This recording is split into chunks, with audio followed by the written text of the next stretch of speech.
ఈరోజు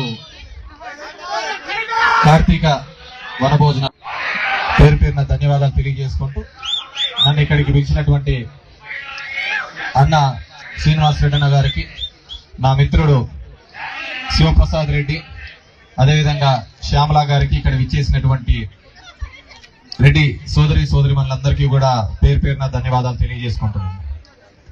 మామూలుగా మా ప్రాంతంలో తక్కువ ఇలాంటివి వనభోజనాలు. రెడ్లో ఒకటే అందరూ ఆడున్నారు రెడ్లయ్య తన్నించుకున్నది తెలుస్తాను.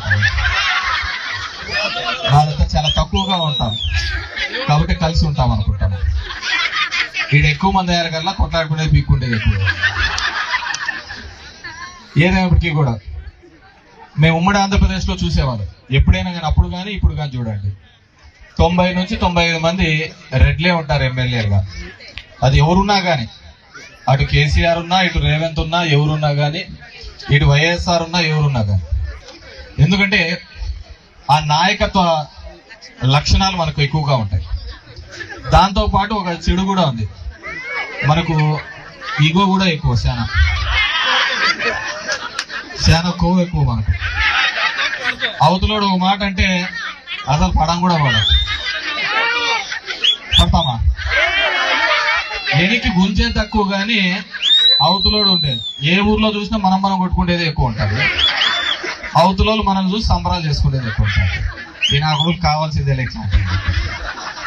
ఈరోజు దరిద్రం కూడా అట్లే ఏడ్చింది మనం, అవునా లేదా? 5 ఏళ్ళు ఉన్నప్పుడు చక్కగా ఉంటే ఇంకే నా కొడుకైనా అధికారంలోకి వచ్చేయకుండా మనం చక్కగా లేకనే కదా, అవునా కదా? మనం చక్కగా లేకనే ఇదంతా సమస్య. మేము పులివెందులు వచ్చినప్పుడు నాకు పక్కనే ఆనుకోనే జగన్ రెడ్డి దగ్గరికి జనాలందరూ గొప్పలు వస్తున్నారు అన్నమాట.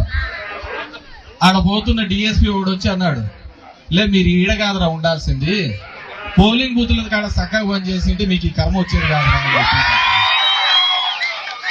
ఆ బూతులు కాడ మనం సరిగా పనిచేయక ఏదో చెప్తాం కదా ఈగోలు ఇష్యూలతో, మాకేం చేసినాడు మనలో ఒకడు పైన ఉంటే మనం సులుబాటు అవుతుంది. వాళ్ళు లేకపోతే మనకి ఏడుంటా జైలంబ పుట్టాగుట్టలు కట్టుకొని తిరుగుతా ఉన్నారు, అవునా కదా? కదా నాకంటే మీకు ఆడపిల్లలకు చదువుకునే వాళ్ళకి హాస్టల్లో బాగా తెలిసి ఉంటాయి, అవునా లేదా? కాబట్టి మనం ఎక్కడున్నా కానీ ఆ రాజ్యాధికారంలోకి మనం ఉంటేనే మనం 10 మందికి మేలు చేయడానికి అవుతుంది, 10 మంది యొక్క నమ్మకాన్ని మనం సంపాదించుకోవడానికి వీలదు.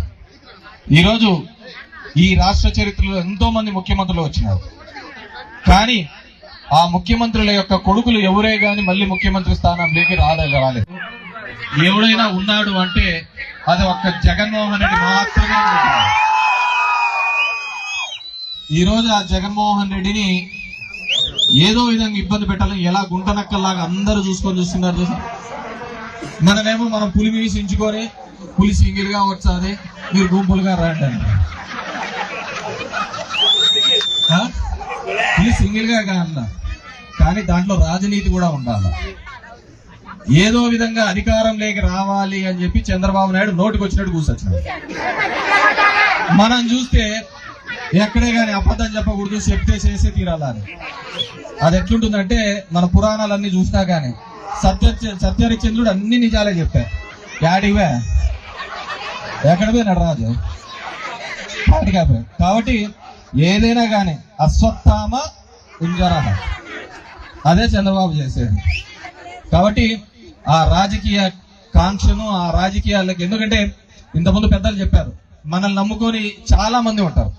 కేవలం ఒక కులం వల్లే కాదు, చాలా మంది కోట్లాది మంది జనాలు జగన్మోహన్ రెడ్డి గారు ముఖ్యమంత్రి అయితే ఆయన చేసిన సాయం వల్ల ఎంతో మంది చదువుకున్న వాళ్ళు ఉన్నారు, బాగుపడిన వాళ్ళు ఉన్నారు, ఎన్నో విధాలుగా ఉన్నారు. కానీ ఒక పత్రికా వాళ్ళు కొంతమంది కలిసి ఈరోజు మీరు చూస్తూ ఉంటారు, ఈనాడు కానీ ఆంధ్రజ్యోతి కానీ, వాళ్ళకి చంద్రబాబు రోజు ఫోన్ చేసి చెప్పాడు నా గురించి ఇట్లా రాయండి అని. వాళ్ళకి తెలుసు చంద్రబాబును ఆ సీట్లో కూర్చోబెట్టాలంటే మనం ఏమైనా రాయొచ్చని. కానీ మన వాళ్ళు ఎవడైనా అట్లా చేస్తాడు చూడమని. నాకు వాడు ఉండే కొండారెడ్డి అని, వాడు నేను ఏదో హాస్పిటల్ పోయినా వచ్చి ఇట్లా ఎదురుగా వచ్చినాడు, ఏం కొండారెడ్డి బాగున్నావు అంటే బాగున్నాను, నేను హాస్పిటల్కి పోయినా. వాడు మళ్ళీ ఒక 2 నెలల తర్వాత పార్టీ అన్నాడు. ఎందుకు అన్నావురా కొండారెడ్డి అని అనుకుంటే నువ్వు సరిగ్గా మాట్లాడలేదు అని చెప్పాను. అరే నేను హాస్పిటల్లో పేషెంట్ చూడడానికి పోయినా వచ్చినాడు, అట్లా కాదంట. అంటే అదే చెప్తాను కదా ఎక్కువ అని చెప్పేసి. కాబట్టి మనము గతంలో జరిగిన తప్పిదాలు ప్రతిసారి ఏ విధంగా అయితే రామోజీ, రాధాకృష్ణ వీళ్ళందరూ కూడా చంద్రబాబు ఏం చెప్పాడు, రోజు చెప్పాడు, కానీ ఆయన అధికారంలోకి రావడం కోసం ఏ విధంగా కష్టపడినారు, పనిచేశారు. ఆ విధంగా మనం అందరం కూడా, ఎందుకంటే కేవలం ఈ దానివల్ల ఓన్లీ రెడ్లే బాగుపడతారని కాదు. అలా చూసినారంటే రెడ్లు చాలా నష్టపోయినారు, రెడ్లే పెద్దగా బాగుపడలేకపోయింది గవర్నమెంట్, అవునా కదా? కానీ మన తలెత్తుకొని తిరిగే విధంగా చేసినాడు జగన్మోహన్ రెడ్డి గారు. ఎక్కడే కానీ అంత డబ్బుల సంపాదనతో రాదు, మన గౌరవంగా నిలబడేదాంతో వస్తారు. గౌరవంగా తలెత్తుకొని మనం 10 మందికి సాయం చేసే దాంట్లోనే మనకు బాగా తృప్తి.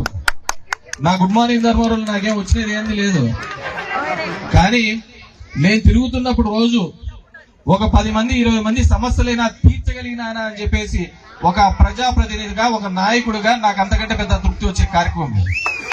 ఈ రోజు జగన్మోహన్ రెడ్డి గారు చేసిన ప్రతి పని, ప్రతి సంక్షేమ కార్యక్రమం కావచ్చు, అభివృద్ధి కాలంగా కావచ్చు, ఆయన ఉన్నంత వరకు కూడా చరిత్రలో అలాగే నిలిచిపోయే విధంగా ఆయన చేయడం జరిగింది.